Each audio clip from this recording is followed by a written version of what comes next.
So much potential, but also so many ways it could go wrong. Welcome to Watch Mojo, and today we're counting down our picks for the top 10 things we want to see in the Obi-Wan series. For this list, we'll be looking at some appealing ideas and concepts that we'd like to see incorporated into this upcoming Disney Plus Star Wars original series, as well as a few concerns. What do you know of such things? What is about to happen shall occur, whether you like it or not. Number 10. The Rise of the Rebels. The rebellion needs you. We need you to defeat the Empire. What you need, you already have. With Order 66 and Palpatine's successful government takeover, the Galactic Republic died, and the Galactic Empire was born. It was a fairly decisive victory for Palpatine and his supporters, but as we see when the original trilogy kicks off, a dedicated resistance continues to fight against this tyrannical government in the form of the Rebel Alliance. Help me, Obi-Wan Kenobi. You're my only hope. The Star Wars Rebels TV series does a pretty good job of fleshing out this period of time and exploring how various resistance cells came together. But seeing bits and pieces of this in a live-action format would help put Obi-Wan's story in a wider galactic context, even if he isn't directly involved. Why come to this place? Not simply to hide. Oh, you have a purpose here. Number 9. Good dialogue. If you define yourself by your power to take life, your desire to dominate, to possess, then you have nothing. With time, fans have largely come to embrace the prequel trilogy, despite the many faults and questionable creative choices. One of the elements that remains hardest to swallow whenever revisiting these films, however, is the dialogue. I don't like sand. It's coarse and rough and irritating, and it gets everywhere. There are many lists dedicated to ranking the most memorably awful lines delivered by various characters. Ewan McGregor was arguably among the best casting choices made for the prequel trilogy, but he was obviously fighting an uphill battle in terms of the material he was given to work with. So uncivilized. Considering what the character has now been through, we expect a soberer Obi-Wan Kenobi by the time we catch up with him. Hopefully he'll be armed with dialogue worthy of an actor of McGregor's caliber. You were right about one thing, Master. The negotiations were short. Number 8. Keep it short. These aren't the droids you're looking for. These aren't the droids we're looking for. He can go about his business. We have high hopes for the Obi-Wan Kenobi series. With its more than capable lead, and what we can only imagine will be a sizable budget, it has the makings of a truly great addition to the Star Wars canon. Here's the thing though. While Obi-Wan seemingly spent decades in seclusion, we'd prefer that this series be kept short and to the point. This should be a personal and reflective journey for the Jedi in hiding. Until the time is right, disappear we will.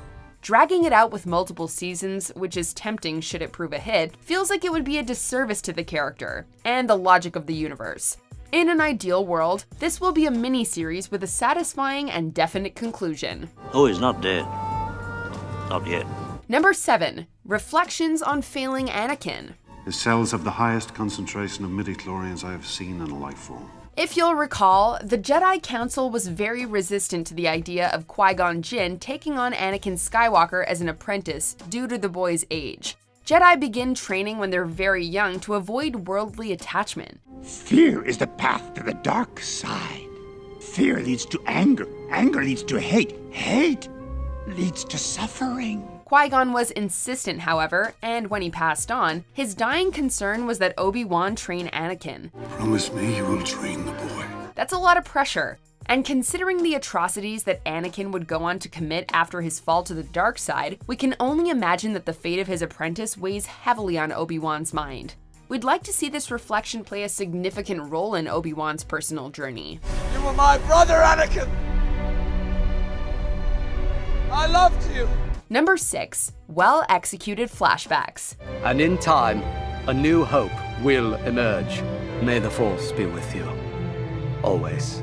As we've previously mentioned, we'd really like for the Obi-Wan series to serve as a concise and insightful look into the exiled Jedi's experience after the rise of the Empire.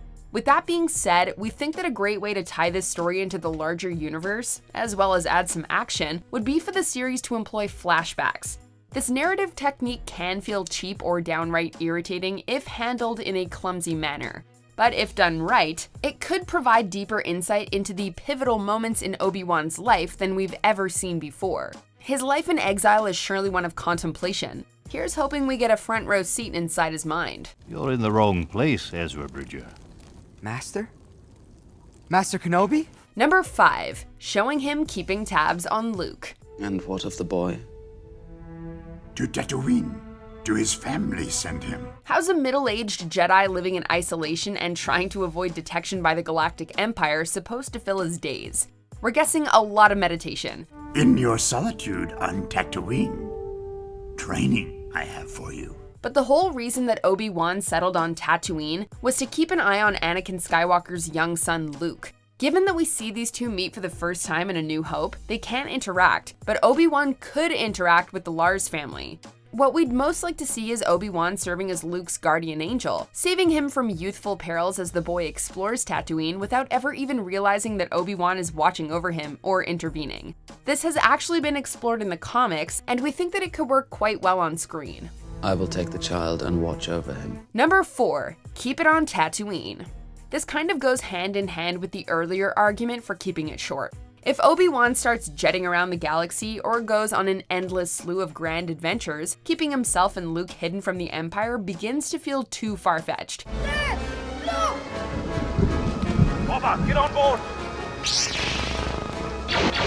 Don't get us wrong, we relish the opportunity to see Obi-Wan use his Jedi abilities to take down some local threats, or just get into a cantina scrap or two.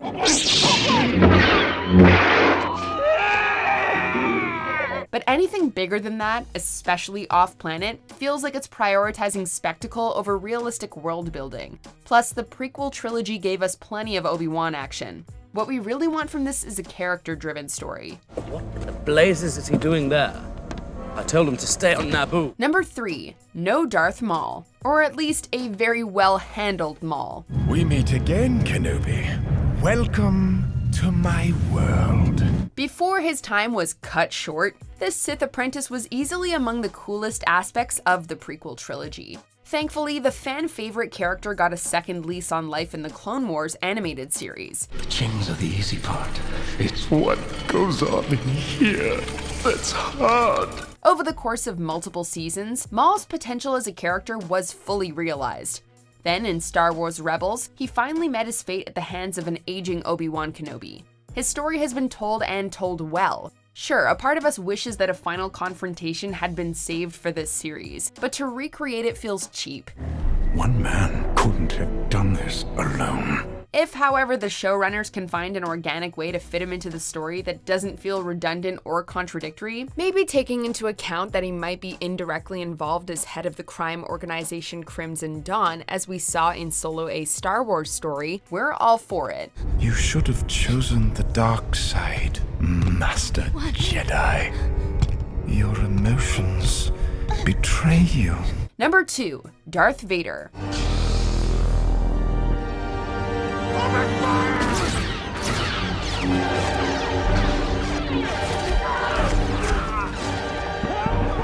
Not to sound like a broken record, but it's crucial that the Obi-Wan series not do anything to mess with the logic and chronology of the core films.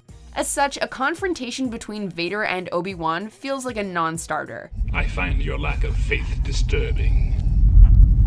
With that being said, we think that the Obi-Wan series could show us snippets of events happening off-planet, including Vader's hunt for the surviving Jedi. And after seeing Vader in action at the end of Rogue One, we're desperate to see more of the iconic Sith Lord in his prime.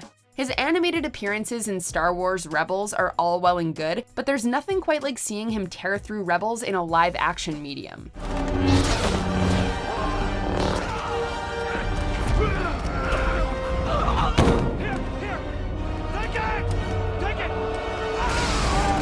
Before we continue, be sure to subscribe to our channel and ring the bell to get notified about our latest videos. You have the option to be notified for occasional videos or all of them. If you're on your phone, make sure you go into your settings and switch on notifications.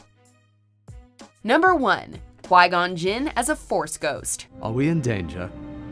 This planet is both an amplifier and a magnet.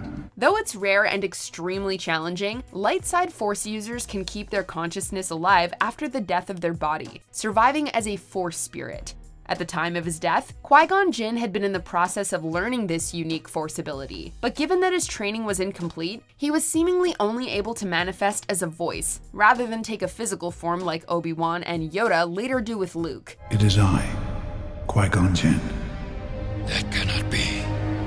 Dead you are. After his death, however, Qui-Gon Jinn continued to train, and eventually learned to fully manifest as a Force ghost. With that in mind, we can't think of better company for Obi-Wan to keep during his years of solitude on Tatooine. Obi-Wan, have you done as I asked? Have you trained the boy? Master Qui-Gon, how are you here? I am here because you are here. Do you agree with our picks? Check out this other recent clip from WatchMojo, and be sure to subscribe and ring the bell to be notified about our latest videos.